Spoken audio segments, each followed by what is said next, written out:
Hi, everybody. I'm very excited to be joined today by Christobell Harrington-Jones, the Operations Director at Megan's. Christobell, thank you so much for making the time to do this with us. Oh, no, my absolute pleasure. Lovely to be here. It's our pleasure to have you. So, Christobell, what I wanted to kick off with, this series, this Take the Lead series, is all about operational excellence. Before we get into the rocket ship story that is your career and Megan's, I just wanted to set the scene for folks in terms of this new brand. Or I don't know if you call it new now. You've been in for a while, haven't you? How do you describe Megan's in the market, and how long have you been there? So I've been with Megan's about 7 months. Joined in August last year. Bit of a dream job for me. Was really privileged to be given the role. I've been a bit of a fangirl of Megan's for a number of years. I think if you had friends in Southwest London, you've usually had a bottomless brunch at Megan's at Clapham at some point. I certainly had. So yes, joined 7 months ago. For anyone that hasn't been to Megan's before, we are known for 3 things really, which is amazing food, like beautiful Mediterranean influenced food. Our exec chef, Serkan, has been from the business from the beginning, and he's from Turkey himself. So that's where we get all of our inspired recipes around shakshukas and kebabs. It's really beautiful food. Stunning interiors. So we're very Instagrammable. We use lots of fairy lights in our decor. We really like to give that Mediterranean vibe when you come in, a little bit of sunshine in the lives in Megan's, and dog friendly. We are hyper dog friendly. So if you want cheering up by a cute little Labrador wearing a sweater, then pop by Megan's and you'll see a few of those. Our dog, the real Yapster, absolutely loves it at your place. No, it's amazing, and you've really assembled quite a rock star team from frontline to boardroom, haven't you? Tell us a little bit about the team that's at Megan's. I know we're quite a newly formed team. What's lovely is we do have people within our team that have been here from the first restaurant, which I just think is so important when you're growing a business with such an amazing story, to have people within the team that really know where it all began. And we're in that first restaurant in Kings Road. And one of my operations managers that I'm privileged to work with, she was a general manager of that restaurant. Our exec chef was her head chef. So we've got a really lovely balance of people new to the business, but also people that have been around for a long time. It's really exciting. And what about your career to this point, Christobell? Where did you start? How did you come up? Because then we're going to get into what sort of is your operating philosophy in a second. So I think it'd be useful for people to know the journey that you've been on. Yeah, I mean, I got into hospitality the same way I think everyone does, really, which is my sister gave me a call. She was working at a consultancy called Blue Arrow, hospitality consultancy, and said, "Oh, we need a server down at the golf club in your local town. Are you interested in a part-time role?" And I was 17. I started out as a kitchen assistant. I was helping pluck pheasants and prepare desserts, and then grew my way up to learning the bar and becoming a server. I went to university, maintained retail and bar jobs throughout, got to the end of my degree and was like, right, what do I do now? And I went to Birmingham University, and as I was looking around at career opportunities, Mitchells and Butlers, based in Birmingham, had an amazing graduate programme for operations. And I had a look at it and I thought, wow, what an amazing way to get to know the round of a business when you're not quite sure which path you want to take yet. I never looked back. It's amazing.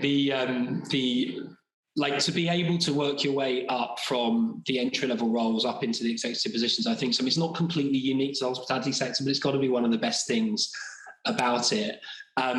Excluding your current company, what's the best operational environment you've ever worked in, and what made it so great? I mean, I've been very privileged with the businesses that I've worked in over the years, I must say. But what was really special, other than Megan's, obviously, was being on the growth journey with Wagamama. That was a really special time, and one that I will hold very dear in my heart for many years. We really did take it from a bit of a casual dining underdog. I used to go to the one in Birmingham when I was at university. kind of underground locations, wasn't really talked about in the casual dining scene, to suddenly the hospitality giant that it is today. And just being on that journey and feeling the power that you get with momentum in high performing teams was definitely something that I will treasure. What would you say that made what was it that made the Wagamama team so high performing, would you say? What made it such a great operating environment? Do you know, I think I remember the first meeting that we had when I joined Wagamama. It was chaired by Glyn House. And there was it was such an exciting time. It was a real call to action. We are going to take over the world with noodles. And everyone in the room believed him at 100%. We were all completely aligned. We were like, yeah, we believe in the brand. We believe in where this business could go. And that we were on a mission after that. Take over the world with noodles. So is that what it was about? It was about everybody had the right sort of people aligned around the mission that they were all excited about. It was a hugely high performing team. Yeah, it was a really diverse team, which was wonderful. And it had a huge mixture of different levels of experience. People that had been with Wagamama as general managers for a number of years, people that were new and external to the business, but just all aligned with what we wanted to achieve with the business. And just such a momentum. I think the key driver of the performance really was that switch from a bottom line focus to a top line one. We really believed that the power of the business was growing sales and driving those sales in the right way. And we took the reins off and went for it. And the results speak for themselves, I think. That's interesting. So when you talk about that mix of the people that originally made Megan's what it is, mixing that with this new sort of, the folks that have come in and been successful in other places, so were you in a way there alluding to the Wagamama playbook? That's why you know just how critical that experience, culture, diversity is. I hadn't cottoned onto that, but that's cool. You've seen that before.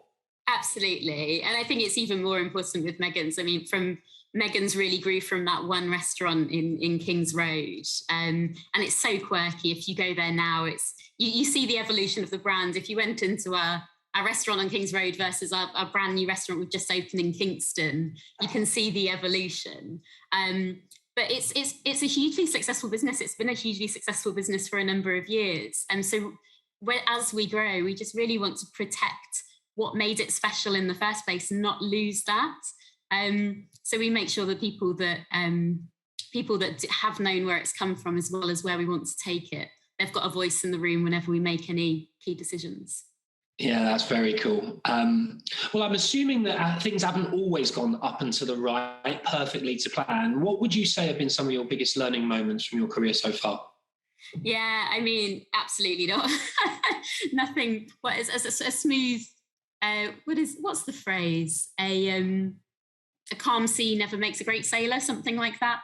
Yeah, for sure. But no, I think for me, my biggest learning curves have been, I have been privileged enough to move from a high-performing business into a high-performing business into a high-performing business. And I've taken over positions from very successful individuals. And it's how the biggest learning curves I've had have been, how do I go from a high-performing business into a new high-performing business, taking over from someone high-performing and then, taking it a step further, while still understanding the company that I'm joining, understanding the teams. I think that's where I found my biggest challenges. How do you grow that performance whilst also you're brand new and you're building relationships? And how do you learn from what's around you? That's probably my biggest learning in my career, is when you're surrounded by brilliant people, how do you not only learn the lessons you need to learn yourself, but also learn from them so you all learn quicker? And that's something that's very, very true to my role in Megan's as well. It's been a really high-performing business for a long time. I want to make sure I don't just change things just for the sake of changing them because it's new and it's easy to do that. Really understanding from the people around me what makes this business special, and equally where can I add value? Where are there opportunities within the business? That must take quite a lot of confidence to do, actually. If you're brought laterally into a business that's already successful, joining a team that's already successful, filling the role that was occupied by somebody that's successful, I could see how, if you weren't quite confident in your own capabilities, it would be tempting to make a change just to show that you're doing something. Do you think that happens in hospitality or leadership generally? Oh, 100%. And I'm certain I've been guilty of that myself many times. Where my leadership has grown personally has been around being comfortable in my own skin. And that's taken quite a lot of work over the years. Really to just be confident in who I am, and how that's manifested is making sure that, understanding that I don't have all the answers, and that's okay. I can come into a business and not have everything ready to go. I've got all the answers, guys, follow me. It's really having that confidence to sit back and go, actually, the answer's probably in the room. And whilst I'm still driven to understand the issues and resolve them, it's far more for me now about, I don't have to be the one solving them all myself or trying to come up with the solutions. And I have the confidence now, or at least I'm growing the confidence to be able to utilize the skill around me. Yeah, that's very cool, because I suppose there is great operators in the sector do have a reputation for being hard charging, and I suppose you do need to have a bias to action and a sense of urgency. So balancing those characteristics that you probably do need without over revving the engines there must be an art to that. I can understand that. Do you think people generally find it easier to sort of have a sufficiently powerful engine then than they do to almost turn that off? Yeah, I think personally, for me, certainly, I think the tendency when you're very results oriented, which a lot of operators are, and myself included, is to want to power ahead and get the result, and it sometimes feels like the easiest way to do that is to come up with a solution, implement a new system, implement a new process. Whereas actually, if you're joining a business that's already high performing, understanding first what is working, what doesn't need to change, what makes this business special, understanding from the teams what are the blockers to making it even better, and then having them help you come up with a solution is just so much more powerful and quicker and collaborative than doing it perhaps the way I've done in the past. Yeah, that makes tons of sense. So something we're doing on this series that we're having a bit of fun with is asking people what their anti-values are, because you read so much anyway about culture. I think after the years of COVID, people generally understand they need to have an empowering, exciting, forward-looking culture for new joiners and existing team to rally around. Rather than asking you about Megan's culture or your vision for the culture, I would love to know, and this can be personal rather than Megan's anti-values, what are some behaviours or characteristics that just don't fly on a Christobell team? Well, one thing that I've been really mindful of, and it's something that I saw in Wagamama and something that I hope to see in Megan's, is as you're growing fast, and we are on a big growth journey, how do we create psychological safety within the teams? Because where I think you get the most growth and the quickest is when your teams feel able to come to you and say, do you know what, I don't think this is working, without fear of, oh God, I don't want to look stupid, I don't want to make a mistake, will this look unnecessarily challenging, all of that stuff. So I think for me, being able to create that psychological safety is just so important and can really be the difference between a not high-performing business and a high-performing one that's on a path for growth. So for me, the blocker to that and the thing that doesn't work is not being able to create that psychological safety with your teams, and not having team members within the restaurants at every level feeling able to say, actually, I think there's a better way, or this isn't right. Because it just means that we're able to understand the problems before they become real problems, as opposed to being caught out by something that everyone could see coming, How do you go about identifying people then that are not a good fit to be on one of your teams in terms of damaging that sense of psychological safety? I mean, I would imagine that becomes more and more critical as you're filling assistant manager, GM, all the way up the sort of chain of command, right? Are there any sort of little tests that you can maybe give away as to how you identify folks that perhaps are too hard charging to be able to maintain that sense of psychological safety? Yeah, I think it all comes down to hiring people that love people. So the one core thing that I listen out for when doing any interviews is really just listening for, how do you think you grow an amazing restaurant? And seeing whether the response is automatically, it comes down to people. If people's automatic priorities are to start with the bottom line or driving process, although those things are important, and really for me, it's the fundamental value that someone needs to have to do well in hospitality is be a people person.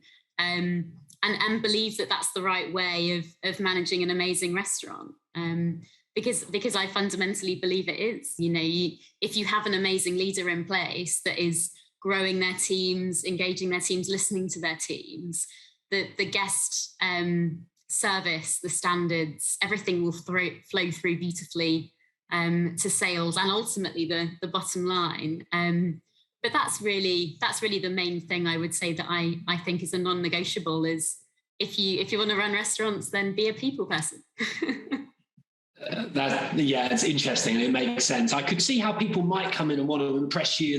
They see your growth trajectory, and just to show you, what a badass they are. So hopefully you haven't given away too many secrets that people can fake it on interviews with you. I'm sure you've got other ways of sussing out those that are delivering those messages to you sincerely, and those that perhaps are pretending to be people because it's sort of fashionable at the moment. Talking about 2022, and of course, you clearly are growing at breakneck speed. What are the sort of big operational focuses for the year ahead when you're sort of thinking about your strategy for being successful? I know. Well, I think you've nailed it. It's 2022 is all about growth for Megan's, and moving into 2023. But that's not just new site openings. Although we've got a number of new restaurants which are really excited about. We've just opened Kingston, as I said earlier, and we've got Marlow next, which is our first kind of out of London restaurant, which we're also really excited about. So although we've got this amazing pathway of new store openings, we're also really, really keen to continue growth as we have been doing in our existing restaurants, growing top line sales, really focusing on doing that through having the right development for our people, and making sure we deliver on the right guest experience. So it's all about growth. I'm guessing that you're quite privileged, aren't you, in terms of the format, that you have very robust sales at pretty much all times of day. So does that mean that you can basically apply sort of everything from your operator's toolkit in terms of trying to optimize growth through the business?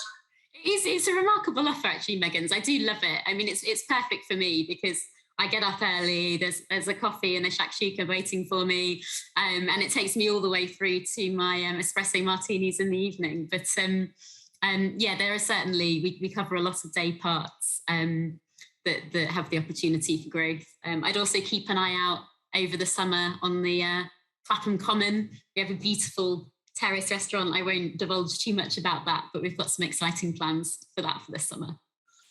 Yeah, I can. I think we're all watching your progress excitedly. It's good for the industry to have these emerging stories of growth and creating new opportunities coming in. So talking about new opportunities, and not just at Megan's, although I'm sure there'll be people watching that are tempted to see if they can join. There's also been a lot of churn across the industry. So there's lots of folks going into new roles at the moment. What would your advice be to somebody that's moving into a senior or even mid-level operating position that's trying to make their mark, that's just joining a new business, whether it's yours or someone else's? I would say listen. I would say listen internally and externally. Over the last couple of years, it has been so unstable, and there's been so much guesswork. Consumer behaviour changes every 4 weeks, and with that, there's been a lot of instability for our teams as well over the past 2 years in the industry. So my advice to anyone starting with a new business, and I take this advice myself, or try to, is listen to what your guests are telling you, listen to what your teams are telling you, and spend as much time as possible building relationships externally. I think there's such a huge amount of knowledge within the sector, some huge experience, some amazing talent, understanding how other people have evolved in their roles and how they've approached things, and equally building relationships internally, really taking time to understand the business, which is easier said than done when everything's moving at such pace and changing regularly. But I do think the 2022 will continue to be somewhat of an agile working environment, I think. How much internal development are you doing? Like, are you expecting to be able to quite often promote from within, or be a mix? Oh, 100%. It's very exciting. We've actually just employed a new learning and development manager, Laura, that started this week. So really excited to have her really shape those career pathways for our teams. We're doing a lot in the people space, which is really exciting. So obviously Adam Truelove joins as our people director around the same time as me. And he is on a mission. He is on a mission with our people. So there's lots of exciting things coming, apprenticeship schemes.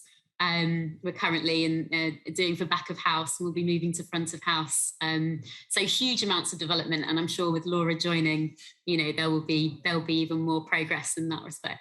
Adam is a super inspiring guy. Every time I come over, every time I come over to meet you, because isn't he like a fitness professional outside of being a people professional in hospitality as well?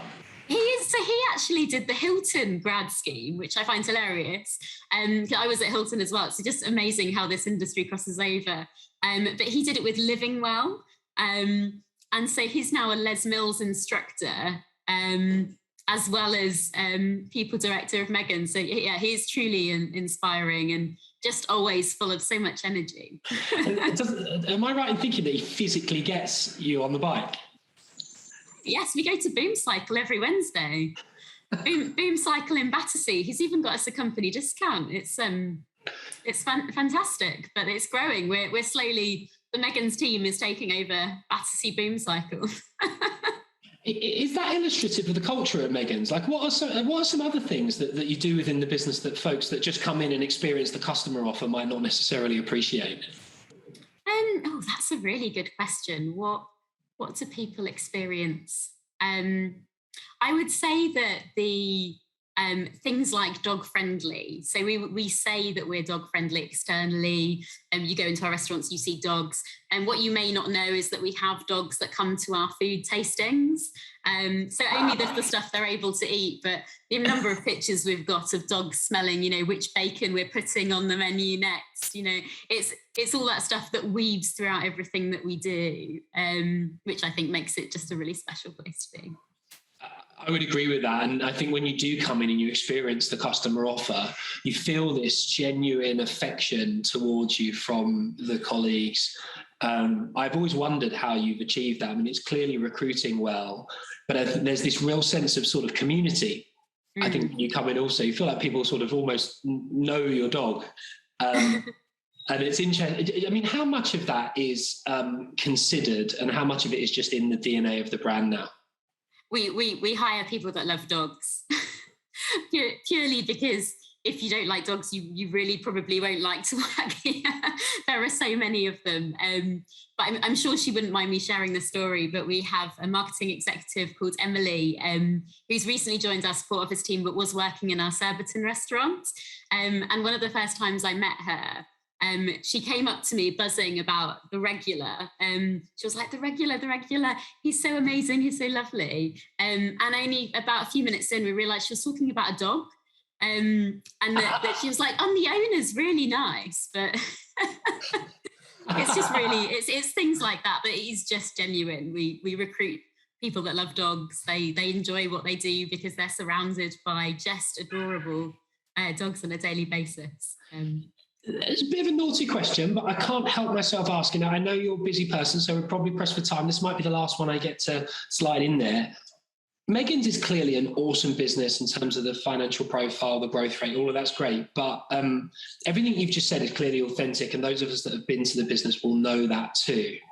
Not all places that you go to necessarily feel like that.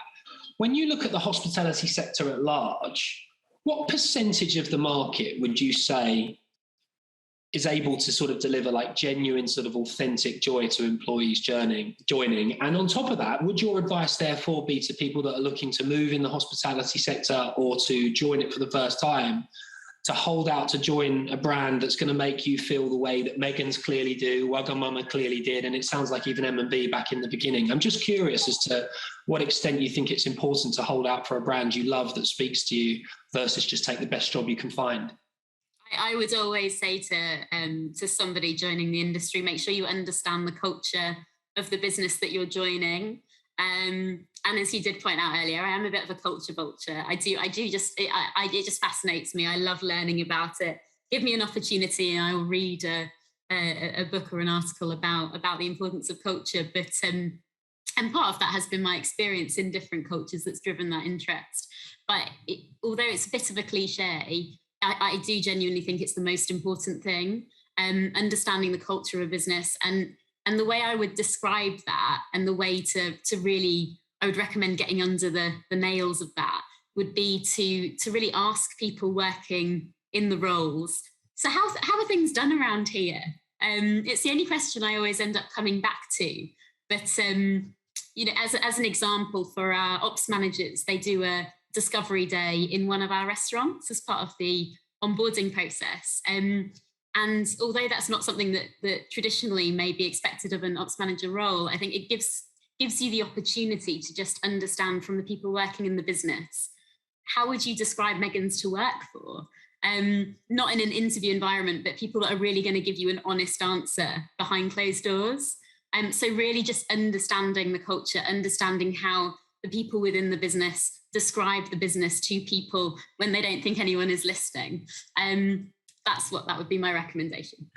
They do say that culture is what you do, not what you say. I suggest that's very good advice for people to listen to. I know when you need a job or you need the pay rise, it can be tempting, can't it, to take the package that's an offer without truly understanding if it's a fit for who you are. And in the long run, you actually do much better, even in conventional sort of CV terms, don't you, by joining good, healthy businesses? 100%. And if you get the opportunity to work in one of the restaurants before starting, do it, because you'll just get much more of an authentic understanding of the culture than sat across an interview table. Amazing. Christobell, thank you so much for your candor and for your advice. I'm sure everybody watching will have appreciated that. Hopefully we'll get to do this again sometime. 100%. I'd love that. Thank you.